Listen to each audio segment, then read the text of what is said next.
Bluff City Media presents the Two Buck Sports Show. Stepping up to the microphone are your hosts, Drew Gann and Rusty Witten. Now, let's get to the show. What's up, everybody? Welcome back to another edition of the Two Buck Sports Show. I am your co-host, Rusty Buckets, coming to you live again here on a Thursday night, recording in Martin, Tennessee. I want to welcome my esteemed colleague, Uncle Buck. Uncle Buck, welcome to the show. How are you, sir? I'm just peachy buckets. It's a beautiful week here in Northeast Mississippi. There is chances of storms tonight, so knock on wood, say your prayers that that stuff will just pass on through so your friendly neighborhood Power Ranger can sleep tonight. Yeah, we've been on this show before, and Uncle Buck gives me a one finger and then goes away. I'm like, so we're going to continue talking, and then he pops up on his phone at his truck as he's heading out to a Power Ranger emergency there in Tippah County. Yeah, it comes with the territory. I know me and my wife talk about it a pretty good bit. You know, we had our baby boy.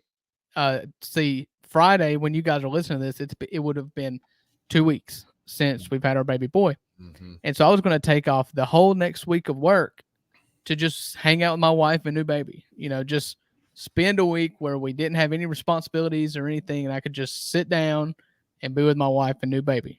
And the same thing I did with my daughter. And so that's what I wanted to do with my son. And he was born on the 1st of March. And people in the industry know that the 1st is when everybody's meter gets read. And for some reason, there were some meters that did not get read. And I was called and I was like, well, I guess I'm going to work. It was my first full day home with the baby. We came home Sunday afternoon. So we had just Monday was going to be the first day. And your boy went to work. And, it's kind of what you signed up for. You live for, it's job security. It's how you know that what you're doing matters, mm-hmm. The fact that you feel needed in this job. And for somebody who just ultimately just wants to feel like I wanted to be around, it is a little rewarding in that aspect, Yeah, for sure. Like you said, job security, get to ride around and read meters, but hopefully timing will be better in the future and not be please. I do not ride around and read meters. Me and my father-in-law. No. I can't convince my father-in-law that that's not what I do. He's convinced that I just sleep in my truck and read a half dozen meters a day. And I'm like, nah, well, it's a little bit more involved than that. But I can attest, father-in-law, I have watched him punch buttons on an iPad before, so I know he at least does that. We're watching the Grizzlies and the Lakers, and he's over there punching buttons, turning power on and off, rolling blackouts, saving the day while watching the basketball game. I had a friend of mine call me one time, and pretty much all of Faulkner was out of power. It was a kind of a storm blew through and a tree fell on a line. And I known that part of Faulkner was out of power. And my neighbor was doing a church event in Faulkner. And he called me and he was like, hey, the power's out? And of course, I'm like, yes, I know the power's out. And so he called me a few minutes later, just check back in. He's like, you think they should just cancel this thing or whatnot? I said, I tell you what. And I known that we were getting ready. Everything was in the clear. We were ready to heat the line back up and get the lights back on. I said, I want you to call everybody's attention, get everybody looking at me. And when I count to 3, you snap your fingers. And as soon as I said 3, I hit the button. He snapped his fingers. The lights came on. I was like, now you tell everybody that was a miracle. Yeah. People back there are like, are you a wizard? Yeah. So, I am the guy with the controls. That is another thing that's fun. That's also a scary thing for those who know Uncle Buck personally. That's for sure. In Spider-Man, not the Tobey Maguire, the Tom Holland ones, the first of that run of Spider-Mans, where Ned, he just says, "I want to be the guy be your guy in the chair." Yeah, that's me. I'm the guy in the chair, just hitting the buttons. Yeah, I'm thinking lights off. I'm thinking like Wizard of Oz. You're sitting behind the screen, projecting a voice and a face up on the screen, like pulling levers and flicking buttons and playing Bop It, essentially. Yeah, that's basically what it is. It's just a big old Bop It. And you can turn the power on. And if you're not consistently right, then people will be mad.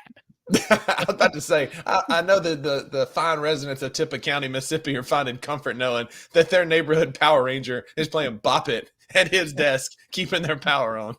Yeah, he's just playing Bop It at his desk, and for some reason there's a storm coming in on Thursday night, and he's recording a internet show.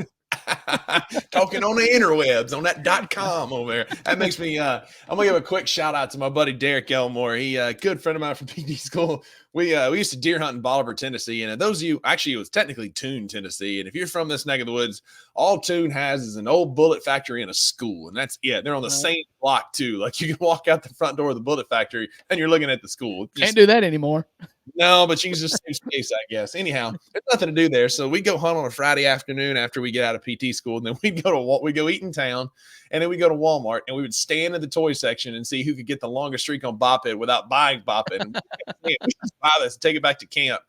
Right. I don't want to spend $20 on it. And so we just play Bop It in the Walmart toy section for like 30 minutes, an hour, just looking like buffoons standing there. So those of you new to the show, I've always been this way. It just is what it is. Yeah. Yeah. Well, if there's one thing that we do well, it's finding fun things to do in ordinary situations. We grew up in a small corner of Northeast Mississippi where there's not much else to do. I was talking this week about some memories of my family. And like when I was a kid, like most kids, you touch the tism there, but I was obsessed with trains. Like I love trains. And I would my family would chase down trains in the car just so we could sit at the little crossing. And I'd be like, oh yeah, just watching them go by. But nothing else to do in Northeast Mississippi. So we just chase trains across all Gordon County. You ever seen that Shane Gillis stand up, where he's just like, there's Down syndrome in my family. I didn't get it, but it nicked me. Yeah, 100%. I'm not fully on the spectrum, but I'm on there a little bit. And so we were just mud kids. Yeah. I remember one time, the funniest thing we ever did was my sister, who was the first daughter. There was 4 boys, and then my sister was the first girl. And she wanted to hang out with us and take her shirt off with all of us. And we just always annoyed that she was there. So we had shovels. We'd scoop up cow pies and fling them at her. That's what we did for fun, Yeah. I'm not doing anything to prop up the state of Mississippi. We are exactly what you think we are. I mean, that's it. We are what they were. Yeah, we're like Dennis Green. They are what we thought they were. Right. We're good people. We'll take care of you, but we also, what we do for fun is don't judge us. Like watching Shane Gillis and Theo Vaughn get famous, and everybody's like, they're so unhinged. They say what they want. I'm like, just go to Bucks. Go to Bucks on a Friday night in Corinth, Mississippi. You will hear that and more. One of us. One of us. And this is where we get canceled. Welcome to the $2 Sports Show season finale. Yeah.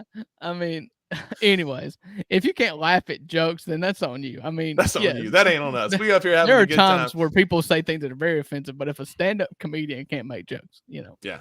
This is our show too, Deadgum. If you don't want to be here, log off. Actually, come back. Please. Please come back. Our bottom line. All right. So we have introed the pod, and it's taken us about 8 minutes. And so let me just set up our first segment for anybody that's new here. Every week, Rusty and I just sit down and start the show with the one thing that is griped us this week and the one thing that's just made our week. We call it our Bucks Best and our Bucks Beef of the week. So, Rusty, you lead us off here. What was the best thing that happened to you this week? Oh, man.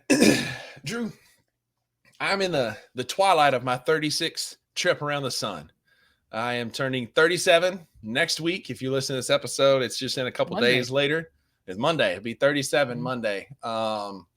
And as I've gotten to be into my geriatric years. Your Sean Alexander year. That's it. Hey, NFL MVP. Could be an MVP type year. Let's go. Roll Tide. Don't care about nothing but the Tide anyway. As I'm entering into my 37th year, I found something as an older geriatric man that I really enjoy. Pokemon. Unexpected naps. Oh, this afternoon. You are so late. You are so. No, listen, man. You're 2000 and late on this. I don't care. They're new to me. I've never. If you know me, I've never been much of a napper. I'm not a master napper, and no, I don't make knives. But I never really appreciate a good nap. It's just not my thing. But as I've gotten older, I find a few minutes here and there. For example, case study today. I come home from work and I'm tired. It's been a long week. Just a lot going on. I'm just tired.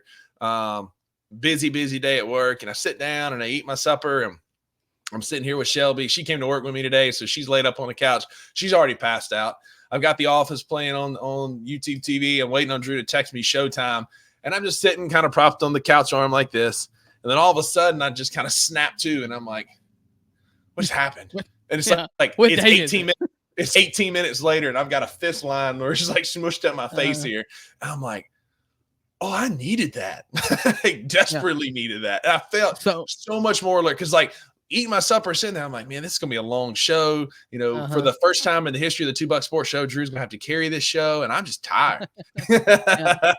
You know, I don't know how you made it through college without naps, because college is like a whole era to itself. Like every semester, your class times change. You could have 3-hour breaks, and then a lab, and then sometimes your classes don't. You know, a few days a week, your classes may not start till 10 when other ones start at 8. It's just chaos. You know. Fitting in a schedule, falling into a routine in college in which every day is a little different. And naps were necessary for me. I know you get your degree with a piece of cake, but in engineering school at Mississippi State, like we were up greatest school in the morning routinely, you know, the greatest engineering school in the world. So engineering school in the world. You just said greatest school in the world. I'm going to let that marinate for a while. I didn't. I said engineering school, but I wanted to say it again just in case you tried to clip it. If you're going to clip it, you're going to have to clip it twice. It's lots of work. But yeah, I didn't get through college without naps. Now, I don't get them anymore. You know, you work a 9 to 5, and if you come home and nap, I mean, the day's over. You just can't do it anymore. But I live for like a Sunday afternoon golf nap. It's the best. Yeah. I just, again, never been a big peak napper. Adulthood is a Sunday afternoon golf nap. Hey, I'm learning that. You know, recently I was at my dad's house and I fell asleep at like 9:30 and I woke up at 2 a.m. and I'm like, what an awesome nap. But it's 2 a.m. But I was able to go back to sleep. I was kind of concerned. When my first job out of PT school, though, in Memphis, shout out to rehab, etc. We had like private treatment rooms, and I'd go get me a hot pack on my lunch break, stretch out on my stomach, put that hot pack on my back, and I would take a serious nap. And one time I remember waking up with one of my texts like, Rusty, your patient's here. It's about 10 minutes after they're on the bike. I'm like, oh my God, I gotta go. I go to the bathroom, like I've got pillow lines and like my is all mushed. I'm like, I am a hot mess right now. You're just like, I'm sorry, sir, but I have to go treat this patient now. Exactly. As you're walking into the room. Yeah. I'm sorry, sir. I'll call you back. Mr. President, I'll call you back. When I was in high school, I worked at a vet's office, and I had my name tag said like kennel associate or whatever, but really my job was scooping poop, you know, and bathing dogs. Well, we would bathe the dogs. If it was really slow, you do your dog baths or whatever, and you get through, you know, middle of the day or whatever, and after lunchtime we would just like clean that bathtub out. We'd climb in the bathtub and take a nap. Oh man. Oh yeah. A little trick. Let me show you a little trick. You want to get into like cat naps and stuff, power naps? Yeah. My mom taught me this, and I did it in college a lot when I needed like instant relief and but I couldn't sleep for long. She said when she was in college, she would take her keys and she would hold them in her hand, just like cup them in her hand, and she'd sit back in her chair. And then you thought you get a good nap, but you don't hit that deep REM sleep, because when you hit that deep REM sleep, your muscles relax and the keys would fall on the floor and it would jolt you awake. Man. And then it's like, all right, now I can go.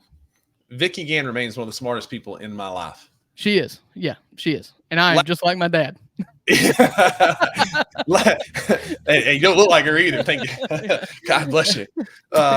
Last point about the nap, and then I'll concede the floor. But when I was in college, we'd pull some early shifts at the Sanderson Center with the strength program there at Mississippi State, and especially in the summertime, be super slow. Wouldn't have any students. I went there one time. Yeah, athletes coming through, like whatever. So like we would take turns taking naps, and we had this equipment locker down the hall in the little yoga, Pilates studio, whatever. And that's where all of our yoga mats were. And there was these aerobic steps that were stacked up in front of it. So you could climb up the plyo boxes behind the steps and down onto this stack of yoga mats that was like 50 deep. Dude, it was the best nap spot. That's the only time I've appreciated naps. Was at 5 a.m. I'd curl up on them little yoga mats with a little yoga block, and dude, I'd be dreaming on those things. Oh yeah. Yeah, it's great. Yeah. Welcome to adulthood. If you didn't nap before, you know, I'm here, man. It's hard for me to nap now because like all 4 of my kids have to be asleep for me to get a nap. So you really have no excuse. Like On Sunday afternoons, you need to plop back in your chair. You need to take a nap. That's what it's for. That's what Shelby's doing, and so I think I'm starting to learn that myself. Yeah, some things you teach Most of the time people, and other things you learn from your dog. I guess most of the time I'm driving back from Corinth, Mississippi, though, heading up Highway 45. So on Sunday afternoons, I need to start plugging in a nap a little bit better. No. Yeah. So my best of the week is, I mean, it's just hit me, and it's been the best thing every single day. I come home from work, and I'm just like, this is perfect. And it is that it is still light outside when I get home from work. I thought it was going to be the kids. No, I mean, yeah. Kids are on spring break. I see them on my lunch break. They're, our whole week, we haven't had a routine week in a long time. So we had the hospital, and then I was home off work for a week, and this week I'm back to work, but everybody else is at home. So there's no consistency in our house right now. Sure. But I come home every day, and I've got like 15 minutes if I need to do something outside. But every day I've come home today, and we have walked out into the backyard and just played because we could, because the sun was out. Love it. It has been the best. And it's been like, the high of like 75 every day. So I get off work, and it's like low to mid 70s. You're in a short sleeve shirt. You go get in the hammock. The kids are beating each other with baseball bats. And I mean, we're just having a great time. Yeah. All because we got back to the way time should have been all along in daylight savings. This is where we need to end it right now. It should have been ended like we voted as a country. I feel like 4 years ago to end it, but now's the time to do it. Leave the days long, the evenings longer. Because got home from work. I got off at 6. I got home last night, had time to eat dinner, take Shelby for a little walk down the street. Did great walking out. She was like Daryl Wall Street, like boogity boogity boogity, trying to get back. But we at least got out and did a little walk yesterday evening. It was still light out. It's really, I agree, man. This is the time. Losing that hour of sleep in the morning sucks, but when they tack it on at the end of the day, it ain't so bad. Well, and when they tack it on, like, we've not been church going people on Sundays because we've had the baby. We haven't gotten out and done that yet. And so we didn't feel any different. In fact, it wasn't until about, dinner time on Sunday that we realized that the time changed, because I hadn't put my watch on. I mean, like, we don't have a clock on our oven like most people. So we were just like going through our Sunday. What time is it? It's still light outside, The time change, but yeah. So Rusty, your biggest gripe of the week, your beef. Hit us with it. So talking this week with Maggie, and we were just chatting a little bit, and it brought up some old angst I have. Okay. It's the time of the year when, Drew, it's in the light, like you said, it's light out a little bit later. It's, you want to go out with your friends because you have time after work. At least you feel like you do. But one of our favorite watering holes is no longer around. And I got to talking about trashed wings and Oreo waffles and steak fritas and all the good times that were had at Smith's in downtown Corinth. Smith was a bar and a restaurant that Drew and I frequent many Friday and Saturday nights to hear live music, sing karaoke, have dinner at least Friday, if not Friday and Saturday. We spent many a nights up there. Russell and Julia Smith did a phenomenal job with that restaurant. And just the food is like, I've yet to find chicken wings as good as those trashed wings were that they had there. Like, I just knew like they were different. They were different, right? Because they looked burnt, but they tasted that barbecue buffalo just worked. And like, I'm here for a waffle for dessert filled with Oreos crushed on top and Cool Whip. Like, that's amen. But like, so many good memories I had there. Go ahead. What was that roast beef sandwich that had French fries on it? Oh, that was the Russells. It was a steak sandwich with fries, and it had lettuce, and it had all the fixings of like but they had Russell steak. They had it at Smith. No, that's what I'm saying. It was called a Russell's sandwich, Russell's Beef House or something. Beef House. It was the Beef House. It was a tribute to Russell's restaurant across town. Right. It was a steak sandwich that had your fries and your butter and all that stuff on it, just like a Russell's meal would, but it was a sandwich. And so my beef is just that not only just like Smith clothes, but just like, I know a lot of that's a very niche target in our audience here of people who are listening in Corinth, but just think about like your favorite bar, favorite restaurant. Listen. Like, I'm going to quote Michael Scott really quick, right? Yeah. Like, it's not been a banner year. My favorite restaurant shut down and my new favorite restaurant sucks. Like, I miss Smith. Like, Smith was the spot, man. And like, it's gone. And so like, just the whole idea of these places where we create memories, eat good food, have good drinks, shutting down, to COVID or not being able to find help. That's kind of my beef of the week is like these restaurants that we grew up with that were so good. Marty's Steak and Fish there in Corinth, if you knew that. The Hitchin' Post. The Hitchin' Post in Kossuth, but especially Smith in downtown Corinth, man. R.I.P. Smith, missed that spot. Do not ever discount the importance of your local watering hole. Okay. Absolutely. You look at sitcom television. Yeah. You think about half of the top 10 of all time have a local watering hole, whether it be the Central Perk or it be Cheers, the bar at Cheers, or How I Met Your Mother. Or, Cheesecake Factory on The Big Bang Theory. Like they have a place that they go to. Yeah. That show sucks, man. Oh, I like that show. What was it? Poor Richards on The Office. Yeah. Every place. I need to write a book about the American watering hole. And maybe it's not an American thing because I'm sure the Irish, I bet they do it right. I'm pretty sure there's pubs overseas too. Yeah. Well, like the importance of the American watering hole and how it reflects in our like sitcom television. Yeah. I mean, it reflects never in our daily discount lives. your place. And that was our place. Right. Because you think about it, like when we're in high school, Drew, like when I was in high school, and it was a little bit before you, not a whole lot, but a little bit. Just a decade. Yeah. The Kossuth kids, we gathered at Walmart. The Corinth kids met at Sonic. The Central kids met at the Harper Square Mall. And then we just kind of rotate. But like you had your spot where you went to. When we were adults, we went to Smith. That was our spot. Right. Some people went to Vicari because they were fancier than us. We'd also go to V Taco on occasion, but that also felt kind of posh. But like Smith was a bar for the people. Now, we weren't quite like the Long Branch. We didn't fit in that crowd either down there with the chairs wall across Crosswinds Church. We didn't have that many scraggly hairs. And we all had our teeth, and so we couldn't go on the Long Branch. But like Smith was our spot. Careful. Them Long Branch folks will find you. I know.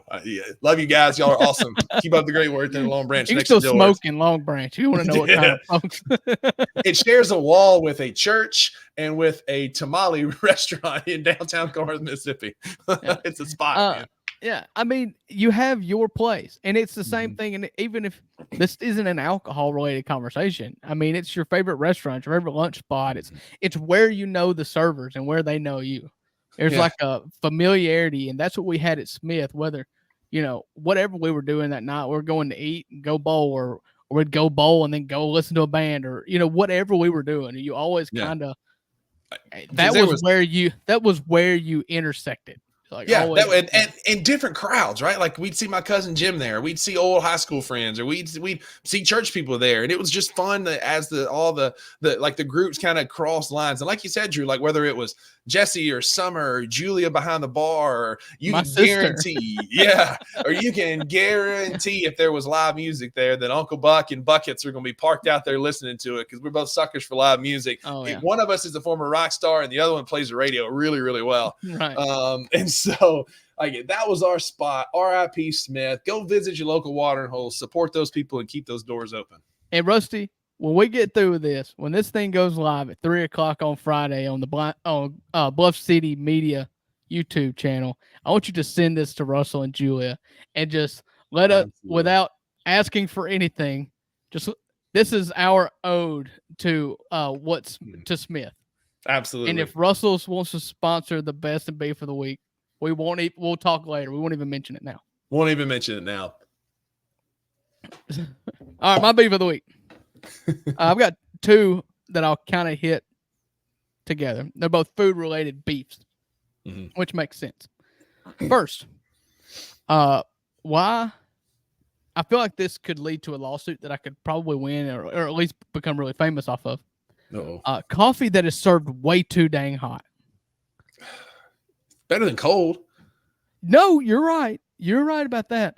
But nothing, when I need coffee, I need coffee. And I'm not like an addict or anything, but my brother-in-law was gracious enough to bring me some Dunkin' Donuts to the delivery room as we were getting ready to have banks. We had been up all night long, and he was like, "You want some coffee?" I was like, "Yeah, bring me a bacon." And I could not drink that coffee for 45 minutes with the lid off, sitting on the table. It took 45 minutes. I was like, I'll never eat anything again if I keep drinking this. And I like to enjoy my food, as you can tell, and I like to keep my taste buds. Yeah. My second beef, and this is more, this really gets in my giddy up a little bit. Oh boy. is unnecessary raisins in food. Oh, raisins in general, just period. Garbage, right? Trash. Yeah, it's just like a landmine in the middle of perfectly good food. I was gifted some Chex Mix or some trail mix, I guess, at the hospital. This is all coming back to the hospital. I'm sorry. I'll get past it in a little bit, but lots of things grind my gears when you spend 3 days in a hospital. Fair. And in this Chex Mix bag, I grab a handful of, and I just, this bag is see through. So looking, I was like, oh, there's M&Ms and peanuts, and okay, that's good. Cashews, some almonds. Okay, just no harm here. Get your handful, pop them in the mouth, and there's something squishy in there, and I'm like, son of a gun, there are raisins. Why in the world do you put raisins in perfectly good food? Yeah. Rusty, you're a salad guy. Why in the world do you put raisins in a salad? A perfectly good salad. Why do you put raisins in them? They ain't in my salad. It always reminded me when I bit into a salad or Chex Mix, I would always, my first thought was not a raisin, was like, that's a fly or that's a bug. Because that's the texture and consistency of like a bug. Like it. Yeah. It's you're eating old grapes. How do you know what the texture and consistency of a bug is? See previous beef about growing up in Northeast Mississippi. It just happens, man. Look, we all used to eat at Los Castaños. Like, it happens. All right. Listen, and there is nothing worse. There's no worse way to find a sneaky raisin than popping what you think is a chocolate covered peanut in your mouth. I could throw up. There's no crunch to this. Oh, why is that sweet? What? It's sweet and sour and kind of squishy and disgusting. And old. And it's wrapped in chocolate. It's the only thing that can ruin chocolate.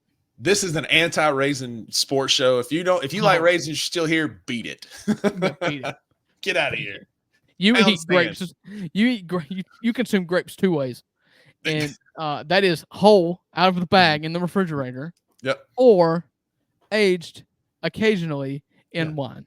Well, I had some tonight with my dinner, and it was quite scrumptious. I was going to say I lied a third way. Papa Rocky, if y'all know my dad, he has a major sweet tooth, but one of his favorite things to do is he freezes grapes, and those jokers, like when they come out of the freezer, dude, like that is peak grapeness right there. Is frozen grapes, and I guarantee you, Drew, if you loaded up and drove to Corinth, Mississippi right now.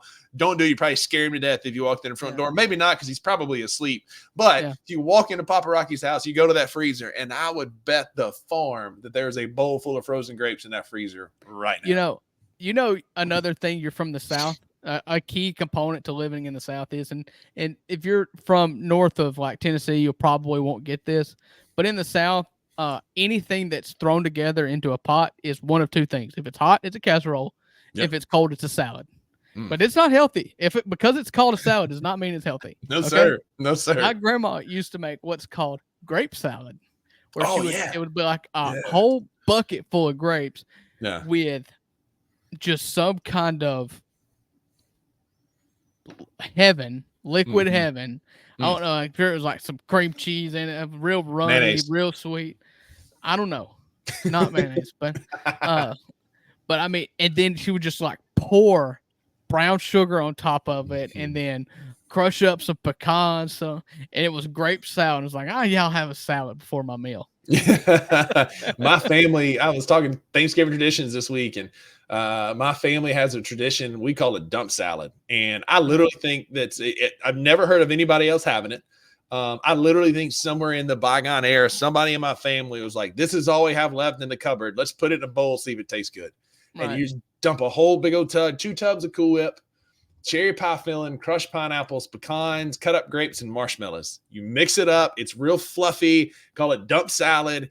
Banger. It's a Thanksgiving, Easter, Christmas tradition. I will pitch a fit if we don't have it at our family gatherings until I get it. Dump salad is like my number one thing at our family gathering.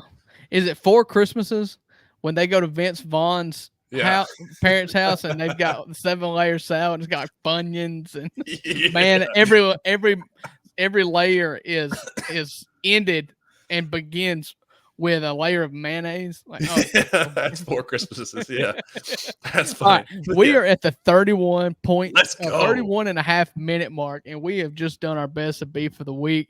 I feel like this is our element. This is what the people come to see, is just like some fun, lighthearted tomfoolery. tomfoolery. But never fear, if you're here for sports, hang out. We're going to hit a break right here. We're going to come back and talk about the Grizzlies for a few minutes. We're going to end this show in the third segment with some college sports and just some random thoughts that we've got around sports in general. So stick with us. Here's the first commercial break. Not just the level of individual talent that he plays with, but it's also the level of his mind. We haven't gotten cross-court open shot this year. Right. We haven't seen that pass a lot. Number one, you got to respect him going to the basket. There's a roller. I got to watch the roller. He has the mind to be able to say, I see all of that, but now I see this guy over here. I'm going to get him this open shot. How shifty he is to always be going forward. It's usually side to side. Yeah. His dribble moves are side to side, but going forward. Right. Which is very hard to defend. I just want to get you, as many times can I get you to do this? But for him, it's not here. It is here, which is what are his moves to get down the floor. It's awkward for a defender to try to catch a cadence. You dribble. So now what I do is now when you go put that ball down, I'm going for it. But with him, it's hard for my cadence. But what's my cadence for you? I don't know what it is. Tune in to the Anthony Sane Show Wednesdays and Fridays at 12 p.m. weekly on the Bluff City Media YouTube channel.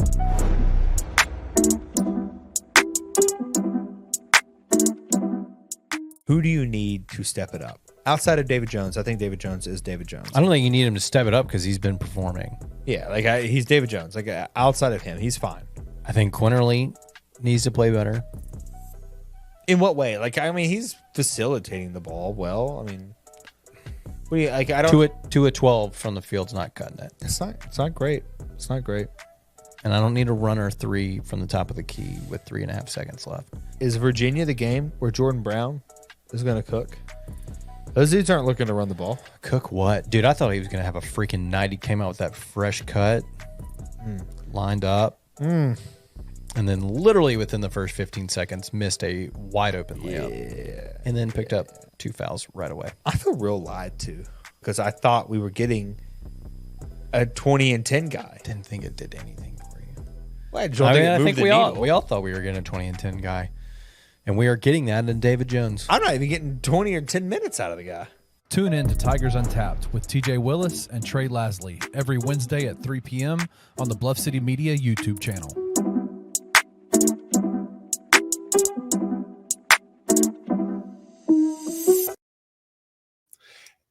Every time we come back from these commercial breaks, I always have the same thought. I wish I could sing because this is going to appeal to our older audience. But there was a show used to come on TV Land when I was growing up. This even predates me, Drew. This is back a long time ago.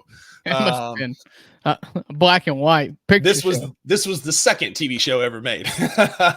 It's called Welcome Back, Cotter, and had this great little intro song. Welcome back. But again, I can't sing. I just play the radio. That's all you're going to get. So we need that little sound bite. We'll see if we can make that happen. But where everybody knows your name. That's what I think of. That's the best.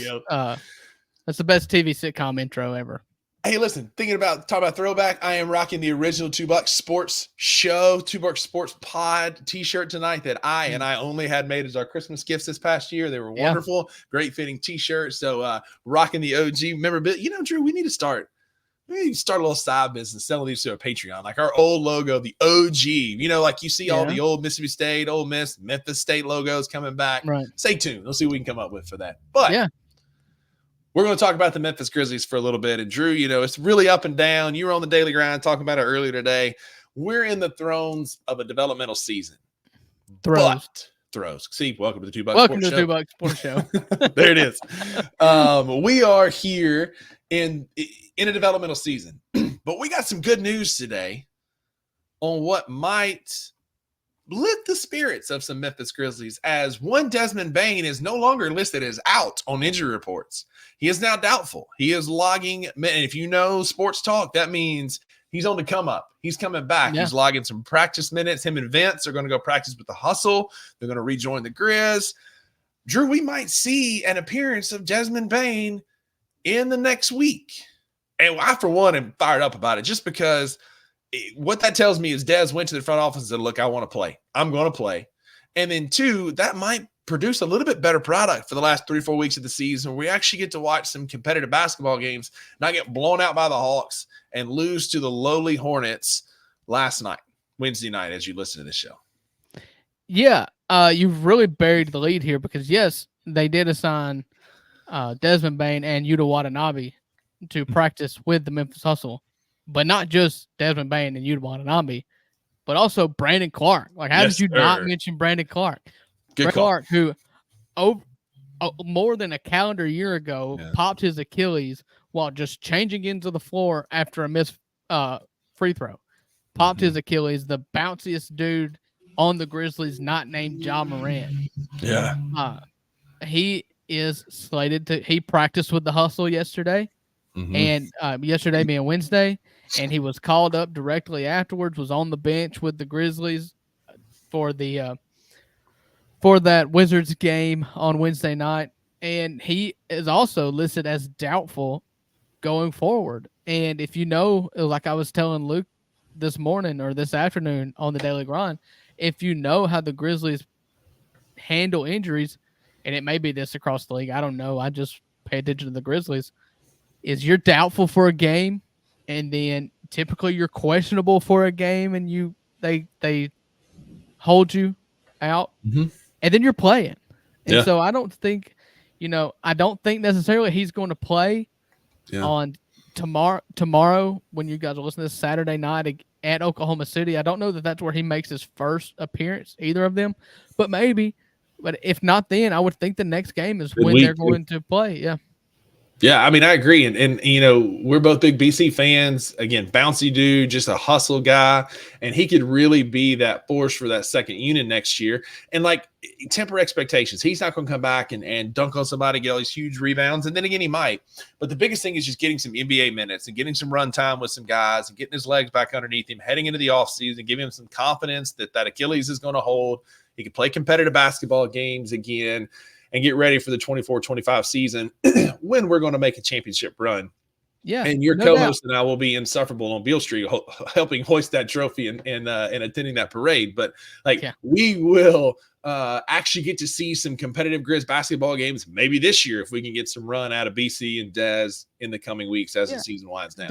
There's no doubt about it. And I'm really happy for BC that they didn't just put the brakes on him, especially Desmond too, but definitely BC, considering he's been out for a year. You could tell you could tell the folks better than I can, but we all know that rehabbing and getting back from a torn Achilles is a brutal, time-intensive, laborious process just to get back to the point to where you can run up and down a court, much less be in game shape. And to have had to put forth all of that effort and for him not to play this year just out of curiosity is really a slap in the face to the process that he has went through trying to get healthy. I'm happy that Brandon Clark is going to have the payoff this season, that he can hit the court this season, regardless if he's 100%, maybe he's 80, maybe he's 90, maybe he's 75. But regardless, his hard work is going to be rewarded in this season. And I'm so glad that despite the record, despite this not being a contending team, it's been a real letdown of a season this year in which, Marcus Smart, they're not rushing back. They didn't rush Desmond Bain back. They're not obviously going to rush Ja back. And everything has been bad, but they didn't get too caught up in just rest for Brandon Clark, because that has been the MO, to where you take an abundance of caution dealing with these rehabs injuries. Yeah. I think they were just wrong, Steven Adams. 100%. That was cautious. Because he's already practicing. He's already practicing with the Rockets right now. But I agree 1,000%. I'm just so glad that he's going to get the payoff this year. And maybe it's 5 games. Maybe it's 7 games. I think there's only like 15, 16 games left in the season. I don't care what it is. Just reward the guy and give him an opportunity to play for all the hard work that he's done rehabbing. It's just a further testament to the competitive tank that we're in, right? Like, yes, we're jockeying for lottery position, but we're not tanking and mailing it in because we're allowing BC to come back and play. We're going to allow Dez to come back and play and get some minutes in it. And two, shout out Jaren Jackson, because he has really been carrying and shouldering this load. He's also working his way back from some quad soreness and some injuries that he's been dealing with in that leg, but he's not going on the shelf for the rest of the year. He's showing up night in and night out, averaging 24, almost 25 points a game, leading a team of a bunch of hustle players and young dudes. And Jared is showing up and bringing it every night that he plays. And it's also a reward to him. Like, hey, look, you're carrying this team. Here's a couple big dogs to help you run and lead this young team. Right. And I've said on this show before that if you're not planning on bringing Brandon Clark back and Marcus Smart, Brandon Clark and Desmond Bain back, then you probably just need to pump the brakes on Jaron too, because he is just exhausted every single bit of gas that he's got. And I could not respect him more for the effort and the weight of this team that he's shouldered all year. I told Luke earlier in the week on the Daily Grind, I said, Jaren Jackson Jr. has been incredible for us, but he, along with every other player on this team, has been playing like 2 to 3 roster spots higher on the pecking order than they are prepared and are expected to play on a healthy team. As Jaren Jackson Jr. is a number 2 or number 3 person on a really good team, and it's he's kind of like an old trusty mid 1990s truck that you just count on. But he's not meant to be an everyday vehicle. We've put a lot of miles on that vehicle this year, 100%. And he has been healthy. Anybody who's not a Jaren Jackson fan, I've never gotten off the boat for Jaren. I've always been here. I've been with him when he was terrible and fouling and everything early on when everybody was sick of him. I've always been here, and I'm still here. Same. But now, whereas some people I may have said, fine, you think what you think, you're entitled to your opinion. If you're not a Jaren Jackson Jr. fan after this season, you're just wrong. And you just probably need to find another team. I don't want you to cheer for my team because you're just going to gripe. 100%. Like, you're never going to be satisfied with the product that you're getting, because I said it this week. Like, I am pro Jaren Jackson. Ja is clearly our best and most talented player, but just like dudes on the come up, hustlers, hard work, heart guys, you're not going to find a better person than Jaren, who goes about his business. He lays low. He obviously mentors other guys, because anytime he's out of town, he's posting him and Zaire or him and BC or him and Dez on vacation together. Like, clearly just a locker room guy, and one that, Shelby agrees, clearly a locker room guy that can just step up and be a leader when we need him to be. But speaking of Jackson's, man, like, I wanted to talk about this for a few minutes. I'm sure you got some points that you want to make too. Gigi's development over the last few weeks has been something to behold. His numbers and his scoring may be down a little bit, but I got a couple stats I want to throw at you. We can talk about Gigi for a little bit. I'm pro Gigi Jackson. Always have been. I know we both are. In Gigi's 3 starts this year, right? He's only started 3 games this year in all the rosters that we've had. 3 starts this year, Gigi has averaged 24.7 points, 5.7 rebounds, 1.3 assists, right? Like, great numbers, small sample size, great numbers.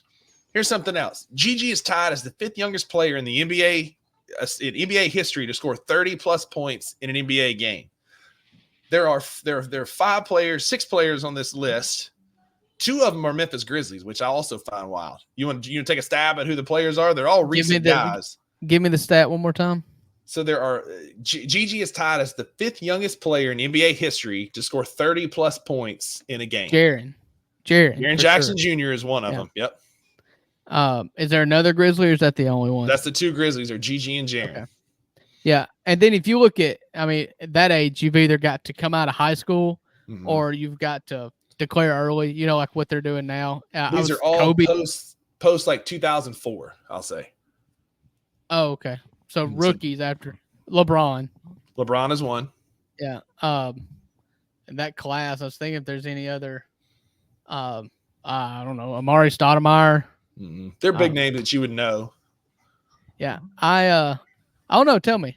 All right. The Slim Reaper, Kevin Durant, Devin Booker, and Jalen Duran are the only other ones on this list as players that have scored that. So it's LeBron, KD, Jaren Jackson Jr., Devin Booker, and then Gigi. 2 Grizz, 30-plus, and young players. Jalen Duran, who went to the University of Memphis, and that just happened recently. I think that was like this week. He had a 20-20 game last night. It was incredible. Yeah, and so you got 3 Memphis-affiliated guys. But the biggest thing I wanted to talk about is, as Gigi has kind of developed this year, teams have started guarding him differently. They started showing up differently in how they're going to defend him. His 3-point percentage has regressed. This is from Sean Coleman at Stats SAC on Twitter, part of the Bluff City media family here. Shout out Statty Sean Coleman posted this yesterday, and I thought it was interesting. So In January, Gigi shot 46% from three. I mean, that's awesome. Those are killer numbers in a calendar month. Yeah, that's great. But in March, he shot 26%. However, he is getting to the rim on his own and hitting shots more often. So in January, he was attempting 2.7 free throws a game and only shooting 73% from the free throw line. In March, he's attempting 4.4 free throws a game and making 82%. So the league has adjusted to defending him, seeing him as an outside threat, and all he's done is attack the rim and get better at that. He's doubled his free throws per game. He's gone up by 9% from the free throw line. If he can adjust that well as a 19-year-old kid, Gigi's going to be a star, man. Barring any kind of knock on wood, barring any kind of freak injury, Gigi's going to be a star.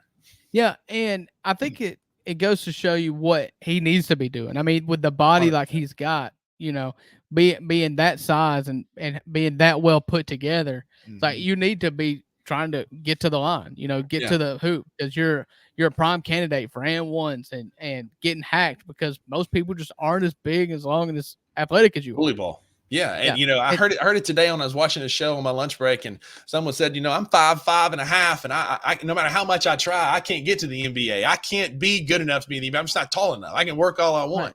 But Gigi's got the frame that you can build on. You can put some muscle on that dude, and he still stay athletic, and he's just so fluid. Sounds like a very wise guy that said that. Yeah. I mean, he may have to sit on phone books to be on the show, but he's at least very cerebral. Well, and allow me to make a point that I made for the Daily Grind listeners to our listeners, because I think it's extremely valid. And one of the perks of having a development, quote unquote, that's the buzzword, the development season that we're having, is they're just throwing him to the wolves and letting him figure it out.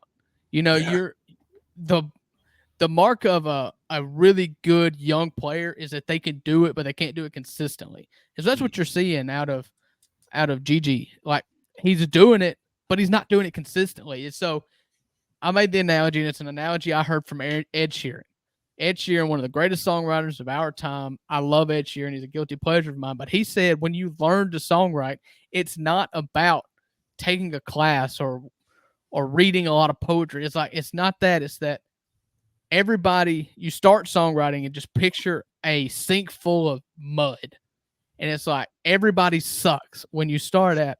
But all you do is you turn the water and you keep churning, and the more you run that water, the more you're trying, the more mud gets out of the way, and eventually you get all the mud out of the way, and then there you are with a clean sink, and you are a good songwriter. And it's that is what they're doing with Gigi, is they're letting him just like, listen, I know you're inconsistent, I know you're struggling with this, but just go out there, we support you, figure it out, and translate that to everyday life.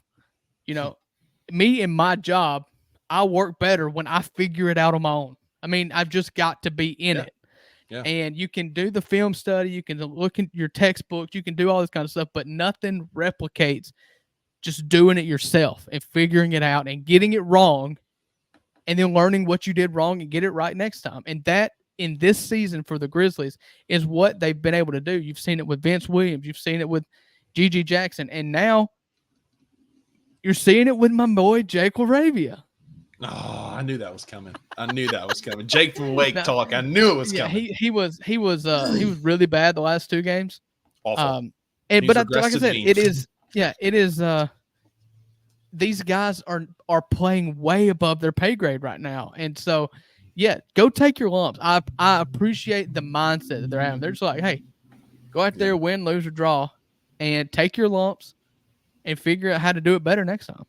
Yeah, I mean, one of my favorite movies of all time is Hondo and John Wayne. And there's a scene where he's fishing with the young boy on the side of the river, and he says, "How old are you, son?" He said, "I'm 9." He said, "You're 9 years old? You don't know how to swim?" He said, "No." So he picks him up and he tosses him out in the middle of the river. And the mom comes over there freaking out, saying, "What are you doing?" He said, "Well, he's either going to swim or he's going to drown. Just two options." And so that's what they've done with Gigi. And he's floundered. There's been a few times where he's dipped under the water, but he's found a way to pop back up, averaging 24.7 in his starts. He is absolutely killing it. There have been 28 teenagers who have scored 25 plus points 3 or more times in a single NBA season. Gigi Jackson is the only one to do it as a non-top 20 pick. So let me say that one more time. 28 teenagers have scored 25 plus points 3 or more times in an NBA season in the history of the association.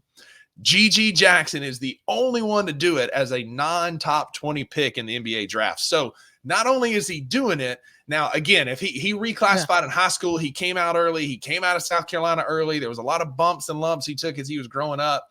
But the kid is 19 years old. He can barely buy, again, I've said this before, he can barely buy tobacco. He can't even buy alcohol yet. But the fact that he's going out there and scoring 25 plus against the best basketball players in the world, he's growing up in front of our eyes. Again, like Drew said, taking lumps, taking hits, getting some shiners, but he pops back up, he shows back up, and he plays good ball. And I will ride or die for Gigi for the rest of his career because what he's shown me so far this season. Yeah. And it just goes to prove the point that a lot of Grizzlies fans are saying right now, and in being in favor of trading this upcoming first-round pick is because it is fair to say that G.G. Jackson, if he were to have not went one and done at South Carolina, he would have played one more year. He was going to North Carolina. He was taking a step up. If he would have been in a weak draft class, he would have been a top 5 pick, hands down. And so to look at it that way is very fair. Yeah, 100%. And we got our lottery pick last year by getting him outside. When we got him so late, he tumbled again. There were some growing pains. He was a kid. I am grateful that I didn't have social media when I was, 17, 18 years old. I'd have said some stupid stuff just like I do now on this here talk show. But he did, we some all things never change. They don't. And, we all grow up at different speeds and he's grown up, but you're right. He would have been a top 3 to 5 pick this year. Who knows if we would have got him, what we would have had with him, but to watch him be able to develop on our team, we signed him to a long-term deal. We will be a GG Stan show, replacing the X and the guys that we used to support on the show. We will always ride with GG for sure. And I'm still not selling all my Zaire stock for the same reasons that we've talked about GG. I mean, he was young. He's had lumps. He's had big lumps, but he was drafted for a reason. And like I said, and the reason why you brought up my joke that I made this morning on the Daily Grind about me being 5'5", but no matter how hard I work, I will not be an NBA player. But guys like G.G. Jackson, like Zaire Williams, they've got the frame. They've got a head full of sense. They've just got to work it out, and they're young enough to do it. Yeah, and so for sure. They're not garbage. I'm more scared of garbage people than garbage players, because garbage people, if you've got the drive and you've got the headspace and you've got the leadership and some people that'll take under your wing, you can figure it out. And Zaire Williams has got everything except for the production on the court right now. He's in that funk. And so I'm just holding with not much hope, but I'm still holding. Of the boneless wings, Zaire would be the only one I'd want to take a chance on. There's absolutely no reason for Jake LaRavia, John Conchar to be in a Grizzly uniform next year. Use those dudes, especially Jitty. Jitty can fetch us some decent, trade value out there because he can go to a playoff team and support somebody if it can get us some draft capital or somebody a big that we need.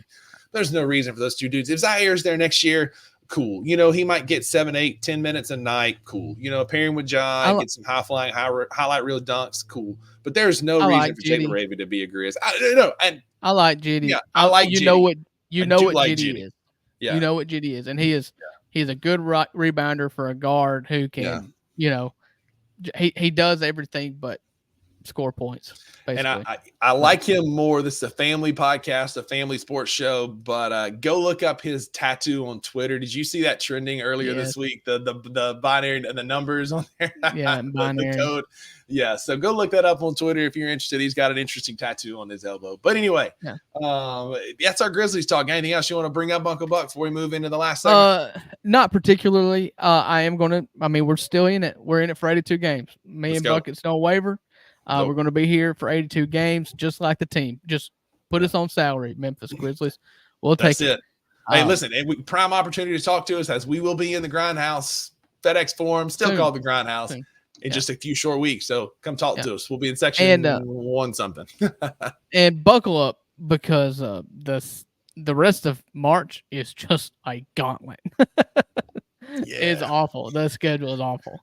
It's brutal. They Got a set West us up Coast for road trip in there. I mean, Yeah. it's just bad. They set us up for failure had we been good this year, and then since that we're on this like developmental tour injury like MASH unit, it's going to be even worse. Right. Well, that gets us for our Grizzlies talk for the week. We do want to tell you, we want to invite you once again to join the Discord. Bluff City Media has a Discord. You can become an insider. It's $5 a month. It is great. You get all sorts of access. You get some merch discounts.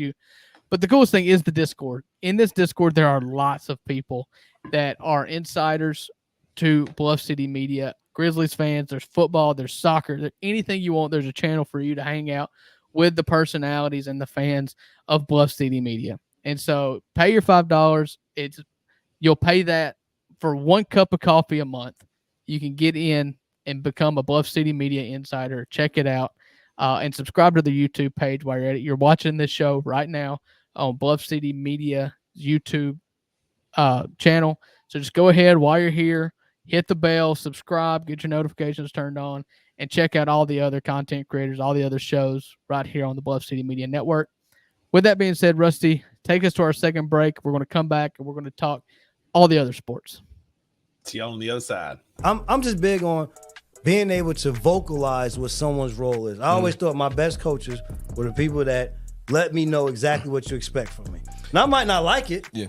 You know what I'm saying? Right. But if you come to me man to man to say, this is how we think we're gonna play you, bang, bang, bang, and hopefully everybody understand. I'm not saying that this has not been done with this team. Mm-hmm. I'm just saying from my experience, we all have egos when we get to this game. Right. All of us, to the last person on the bench, you got an ego, but all of us can't be the man.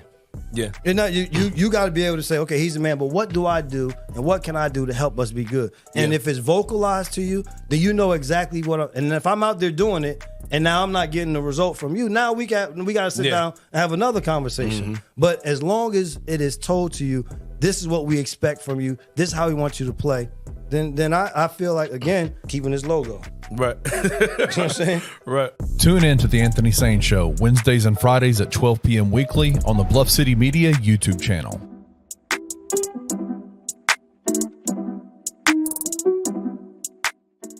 All right, Christian. Yes, You are Penny Hardaway. I'm not. Yes, you are. Okay. Today, you're going to play act, okay? Gabe, because you're a Jordan Brown apologist, you're going to be Jordan Brown. I'm a Jordan Brown apologist. Okay. Okay. I'll take that. Y'all are sitting across the room from each other. I said, don't tweet him hate. And he's like, you're an apologist. Like, good God. But either way, continue. We're in a room together. Why did things break down? Jordan, we brought you in this year to be the centerpiece of our offense.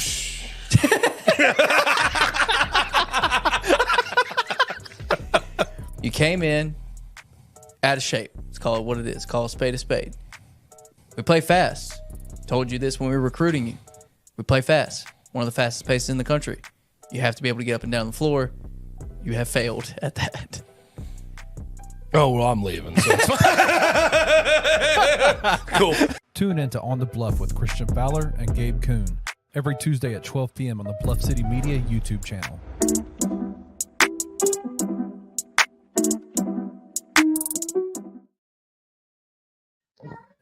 Welcome back to the third and final segment of the $2 Sports Show, where we talk college sports. And Uncle Buck, before we dive in, I have a new favorite college basketball player.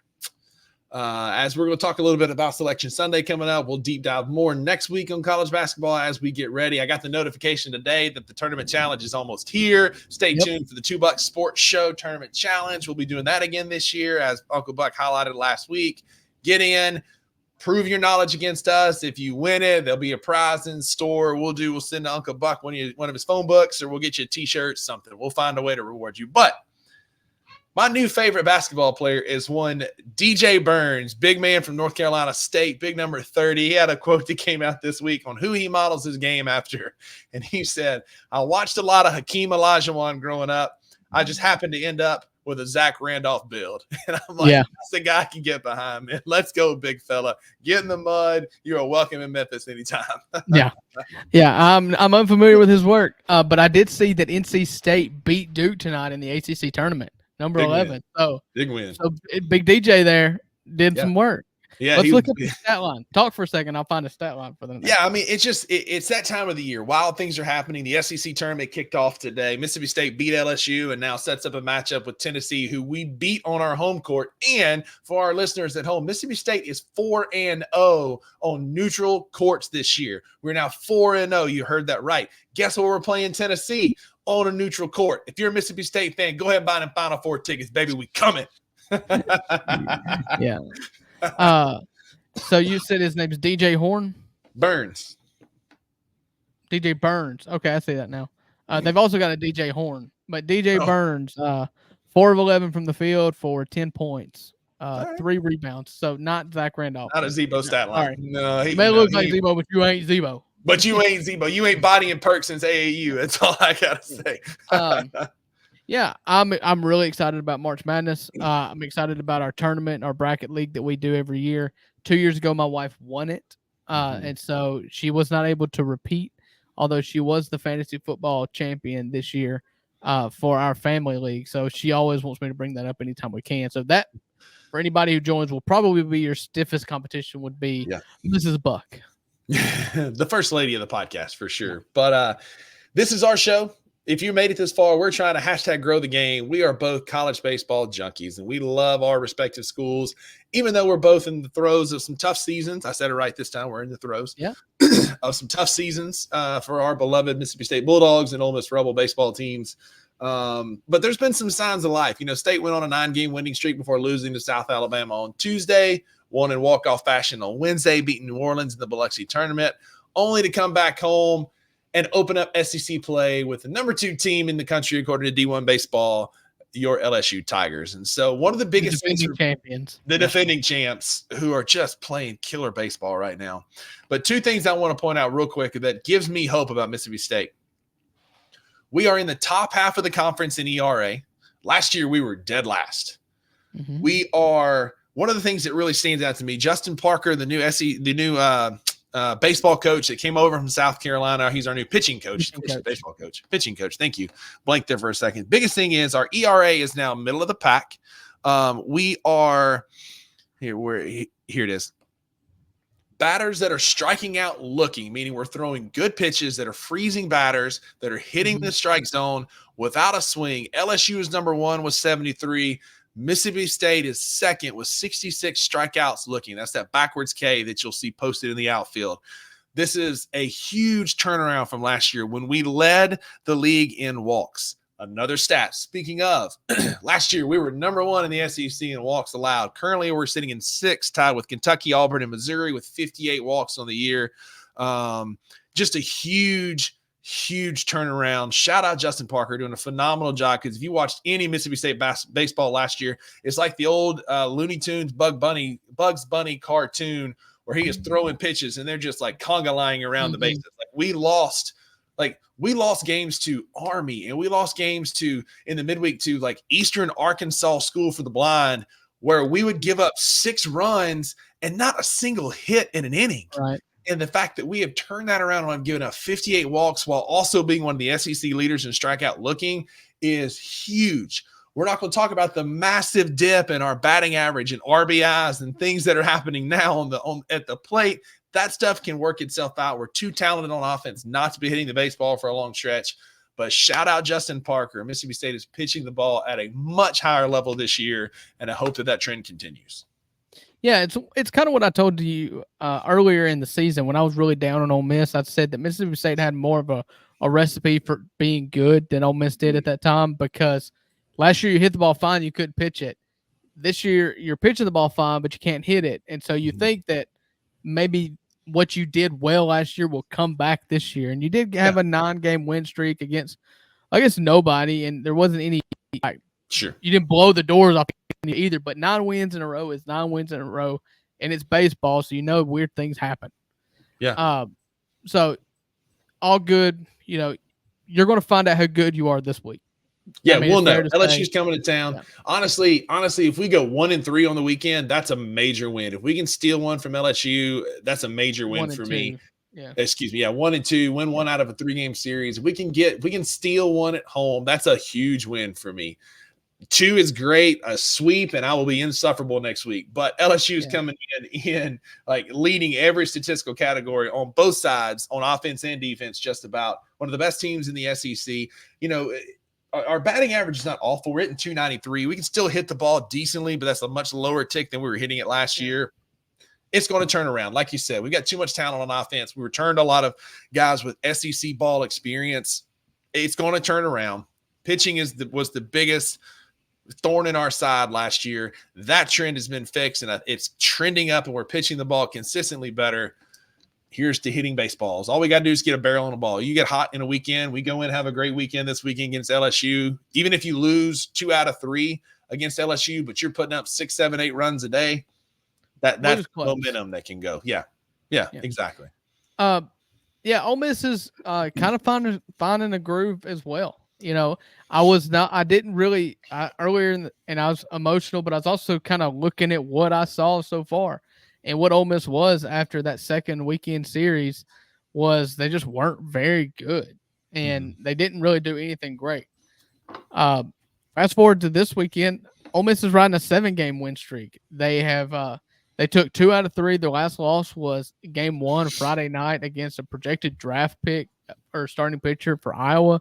They haven't lost since, and including some big wins, 10 run rule wins, several of them, including one of them against Morehead State. They're riding a 7-game win streak. The bats have gotten hot. They were really bad to start. They weren't pitching good to start, but Mike Bianco has landed on a rotation. It seems like that he's happy with right now. They're throwing Gunnar Dennis, who is a transfer, a lefty. Crafty lefty on Fridays. They're starting a guy named Liam Doyle, which, to be honest with you, I was not familiar with his work before last weekend when he started Saturday. You may know him, Rusty. He is a transfer from Coastal Carolina. Shots up. Another lefty. And then Sunday they're throwing Grayson Saunier, Memphis' own, a true sophomore. Started almost every weekend on Sundays for Ole Miss as a true freshman last year. Took his lumps. Like G.G. Jackson, he took a lot of lumps last year. And so he has had some pretty good weeks here recently, including back-to-back weeks where he's been solid. The only downside is he hasn't gone very deep into games. And that's something that you kind of see from more experienced pitchers that are crafty, that are able to get out of at-bats with success. You know, you don't have a lot of 8, 9, 10 pitch at-bats. And then the bats have come up. I mean, you've got 2 transfers here. The Duke transfer, third baseman, has just been hitting the cover off the ball. And then FAU transfer. And I'm sorry, Rusty, the older I get, the worse I get with names. And I've watched these guys play a lot of baseball this year, and I've blanked on it. Why are you apologizing to me? I brought up Nick Nolte as the Toronto Raptors basketball coach. Like, it is what it is. I'm sorry. I'm just blanking on it right now because I'm just hitting you with facts, and names aren't important.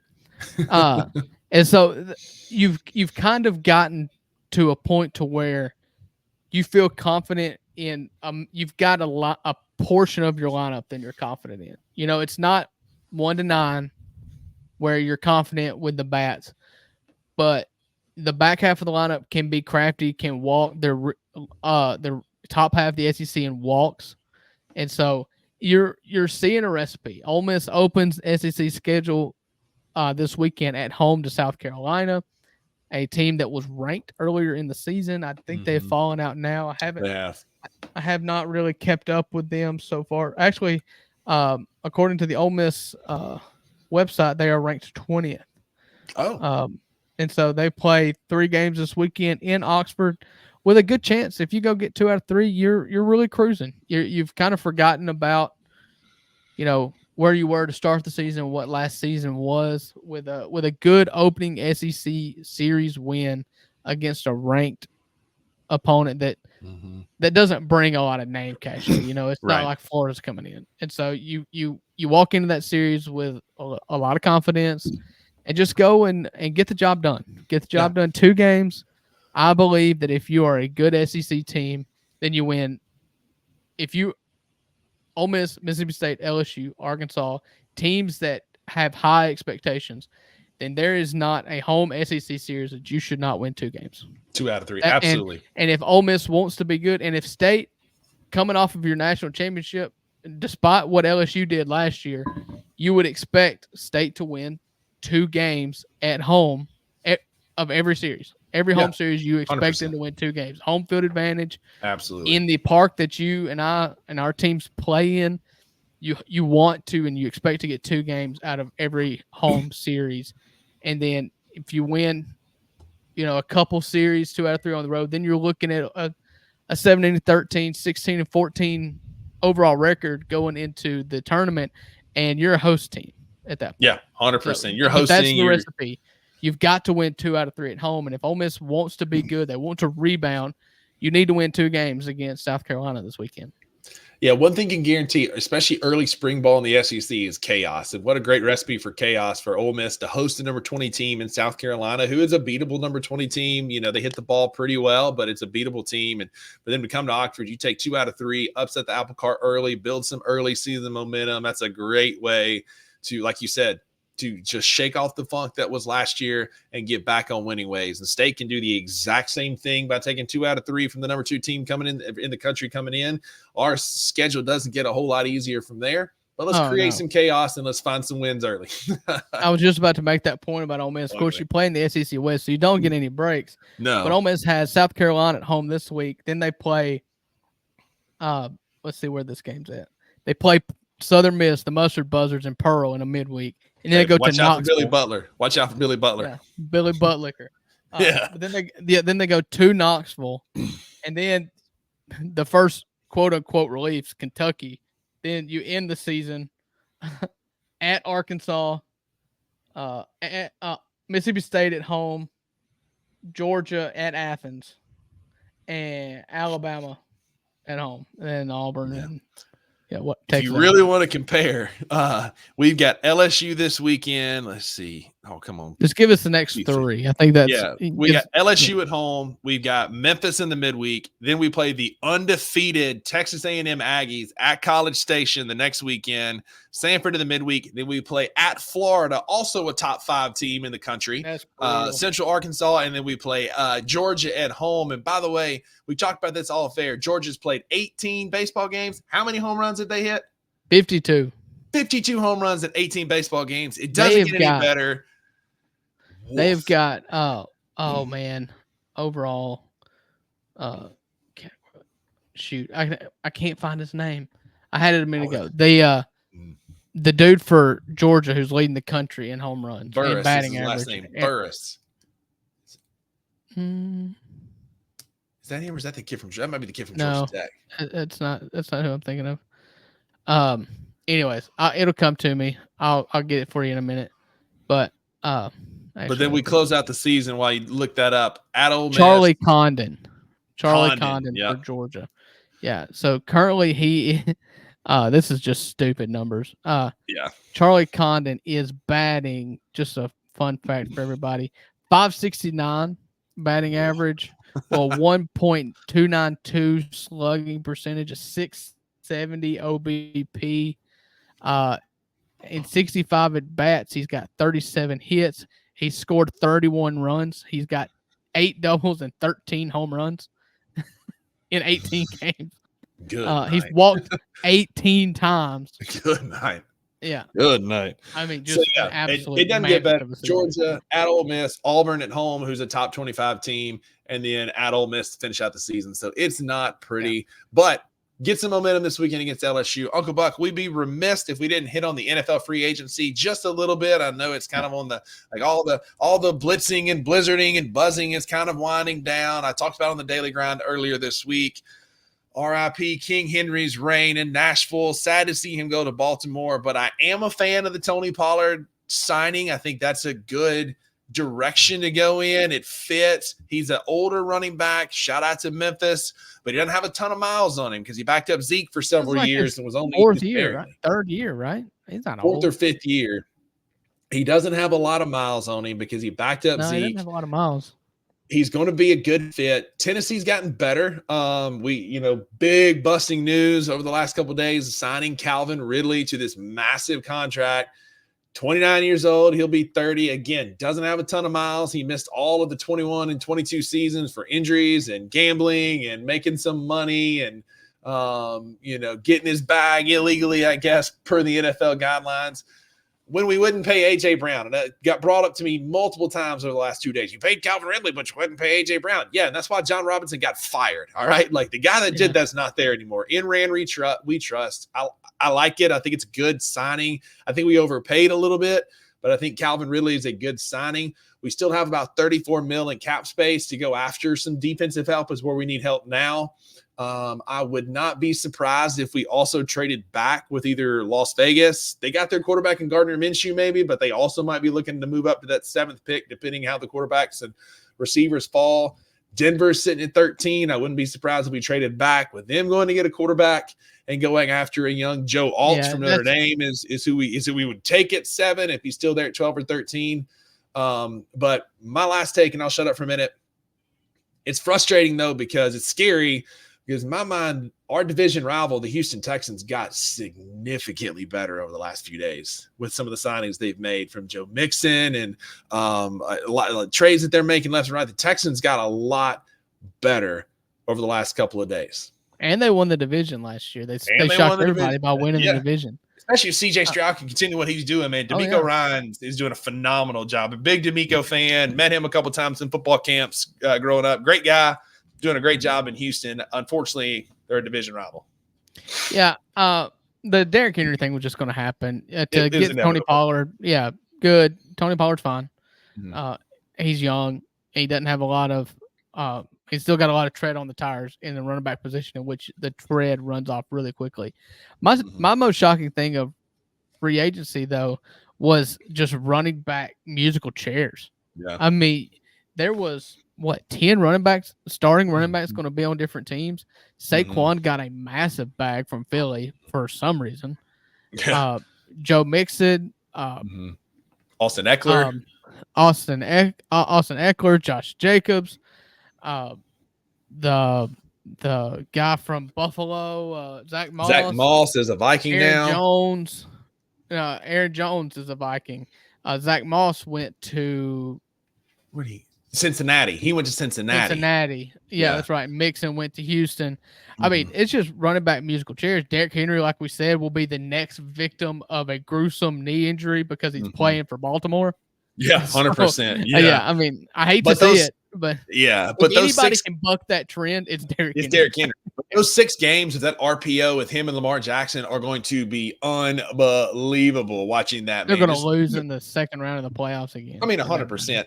Another big shocker is Kirk Cousins. I see Kirk Cousins is now in Atlanta, quarterback for the Falcons. And Falcons, man, they got some young talent. And they've got Darnell Mooney from Chicago. You add that with Drake London and Kyle Pitts. If he can get the ball, Bijan, which Kyle Pitts said he'll give Kirk number 8 if he'll just give him some targets every game. Shout out Desmond Ridder. Problem. Yeah, absolutely. But a lot of musical chairs happening today. Sam Howell got traded out of Washington, so they're going to be looking for a quarterback. That was interesting. That tells me that Drake May is going pretty early to the Commanders, or Jaden Daniels, one of the two. What is New England going to do now that Mac Jones is a Jacksonville Jaguar? You got Bailey Zapp liking the post on Instagram when Mac got traded, but like my brother in Christ, it's not you. You are not the starting quarterback in New England. They ain't done. What could have been for Matt Corral, man? Oh, they traded for him when he didn't have any hope in Carolina, and so it just really hurt. Brian Burns getting out of Carolina was a big move, going to the Giants. You got Eric Armstead did get re-signed by San Francisco, like an anchor of that defensive line heading to the Super Bowl. Yeah. So a lot of moving parts in the NFL free agency. I don't think it's done. There's still going to be some big names moved. There's still some big names left to be signed. Oh, Daniel Hunter was the other one. I really wanted him to be a Titan, linebacker from Minnesota, but he went to Houston and got that defense better. Tennessee's got to make some moves. We lost to Nico Autry. He also is a Texan. I feel like everybody is, it's like Oprah, like you're a Texan, you're a Texan, you're a Texan. But losing to Nico hurts. Like Big Jeff's gonna need some help up front. We obviously still need some linebacker help, and then some defensive back help as well. Just the whole defensive side of the ball. So I don't think the time quarterback help. God, dear God, Mayonnaise Boy. I was talking about him today. Somebody asked me today, like, my thoughts on him. And again, it all goes back to, you saw this in the pre-draft process. You ask him what he wants in his coffee, and he says, mayonnaise, out. You're done. You don't even know what goes in coffee. How can you lead my franchise? All these players just opt out of like the 40-yard dash and all these drills. Every one of them needs to opt out of doing interviews because it's like reporters these days are trying to get them to say stupid stuff, and every day somebody bites. Like the flat earther for the wide receiver said he was flat earther, and all. I mean, said planets weren't real. Like, come on, man, you got to get off. His agent is just like screaming into his pillow right now. Stop it. Yeah, NFL season. It started. We got the draft that comes up next month. We'll stay plugged into that. We're not going to spend a lot of time on it. Rusty, I know we've got the March Madness coming up here starting next week. So everybody keep in touch with our social medias. We'll tweet that out, and everybody jump in. There'll be a prize for anybody who is the most successful in what is the least amount of odds for success competition ever. That wasn't a very fluid way of putting that, but my point stands. But but we will we'll give out a prize. Ole Miss will not be in the tournament. They got put out in the first round of the SEC tournament. They were terrible down the stretch. I don't think they won, but maybe one game after January. Also living it up, 1-2-3 Cancun with Ole Miss is the Memphis Tigers, who got put out tonight. They got beat by Wichita State. Shockers. Wichita State. Yeah, they had to win the tournament. They had to win the AAC to make the field of 64 or 68, however you want to put it. So 1-2-3 Cancun. 1-2-3 Cancun for the Ole Miss Rebels and the Memphis Tigers. But your Mississippi State Bulldogs still have hope. They sneak in as one of the lower seeds, finishing the season on a 4-game losing streak. Beat LSU. Again, 4-0 neutral courts. Could beat Tennessee tomorrow. Who knows? Stranger things have happened. Hail State, let's go play some March basketball, just see what happens. But Uncle Buck, that's all I got for this week, man. Appreciate you being here. There's no refunds for the 2 Buck Sports Show. Because you always get what you pay for. I'll see you next week, Rusty. Thank you for listening to the 2 Buck Sports Show. If you enjoyed this episode, leave a rating and a review wherever you download your podcasts. Also, like and subscribe to Bluff City Media's YouTube page. For comprehensive coverage of all things Memphis sports, head over to www.bluffcitymedia.co and find out how you can become an insider. We will see you back here